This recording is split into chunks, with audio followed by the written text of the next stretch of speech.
Kalimitan itong mangyayari sa ating mga lumang makina mga boss. Ito po ay isang karaniwang leaking lamang sa flywheel side ng ating engine or dito sa likurang bahagi ng ating makina. Ang sala rin po nito mga boss ay ito pong ating oil seal dito sa ating crankshaft. Dito sa rear side position na oil seal. Hindi po pala natin ito mapapalit ang oil seal na to mga boss kung hindi natin tatanggalin ng ating flywheel. Ang mga sintomas po nito mga boss no ay mayroong kang makitang oil leak dito sa ating oil pan sa likurang bahagi ng ating makina. Mayroong mga pagtatagas o basa-basa dyan na oil. Mapapansin mo rin ang bahagyang pagbaba ng oil level ng ating dipstick. Double check mo na lang mga boss kung dito talaga sa oil seal ang source ng leaking. Meron kasing ibang senaryo na dito naman sa kanyang valve cover ang nagli-leak dahil sa brittle na ang kanyang rubber gasket. Alam kong basic na basic lang ang mga gawain na to dahil expert na ang ibang mga viewers natin. Kaya ginawa kong video na to para sa mga baguhan lamang. Mas mainam talaga mga boss or mas advisable na magpalit ka ng oil seal dito sa rear position ng ating crankshaft or sa flywheel side niya kung magpa-PMS ka rin sa ating clutch system para maisang gawa na lang mga boss at isang gastos. Di rin kasi madali ang pag-pull down ng ating transmission. Make sure mga boss na sakto or tama ang sukat ng ating bagong oil seal na ipapalit. Meron niya mga number dyan mga boss no. Pero pwede ka rin mag-purchase ng oil seal kahit walang number. Sabihin mo lang sa auto supply ang year model ng sasakyan at ang maker. Ngayon mga boss ay papalitan na natin to. Gumawa pala ako ng special tools. Ito po ay welding rod. Ginawa ko lamang siyang bilang isang panikwat. Actually meron po mga special tools na mabibili nito mga boss no. Pero kung papalitan mo lang naman ito ay sisirain na lang din natin.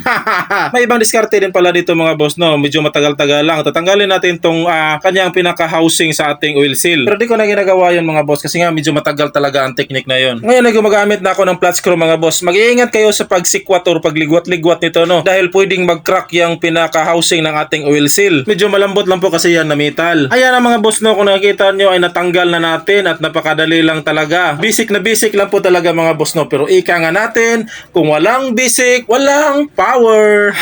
Nasira po talaga ang ating lumang oil seal mga boss no. Ngayon ay gumagamit naman ako nito ng panglinis para totally clean talaga ang gilid ng ating paglalagyan ng bagong oil seal. Isa sa napaka-importanting role sa pagmimekaniko mga boss ang pagiging malinis nito sa mga pyesa na ikakabit natin. Kaya ngayon ay gumamit naman ako ng stopa bilang pamunas nito para matanggal talaga ang mga residue at mga sludge ng oil dito. Oh, gikapoy pa ka?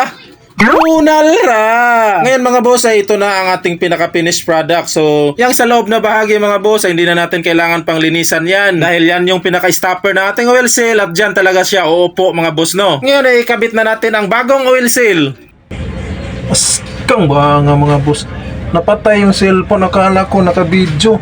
Yun pala, hindi. Sus, nakabit ko na mga boss pero hindi na video eh. Bigla lang namatay kasi ang cellphone. Pasensya na talaga mga boss. Ngayon, explain ko na lang sa inyo. Pasensya talaga mga boss ha. Ito na siya oh. Pasensya na po talaga mga boss, hindi ko napansin na patay na pala ang ating kamera. Kaya hindi talaga nakunan mga boss ang pagkabit ko nito. Pero madali lang naman itong ikabit mga boss. No? Ito na, nasalpak na natin siya at meron na yung gap yan. No?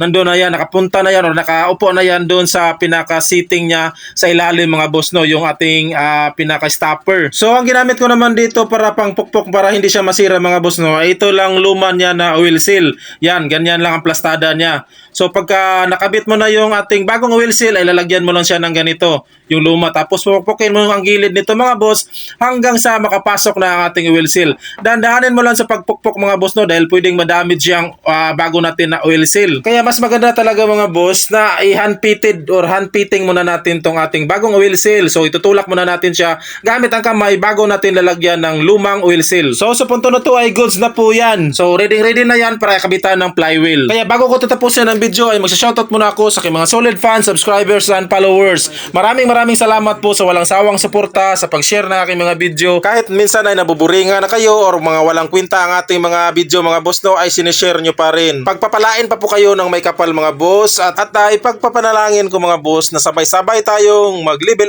up sa ating mga kalaman. So yun lang. Maraming salamat. Ingat sa biyahe. Ambro!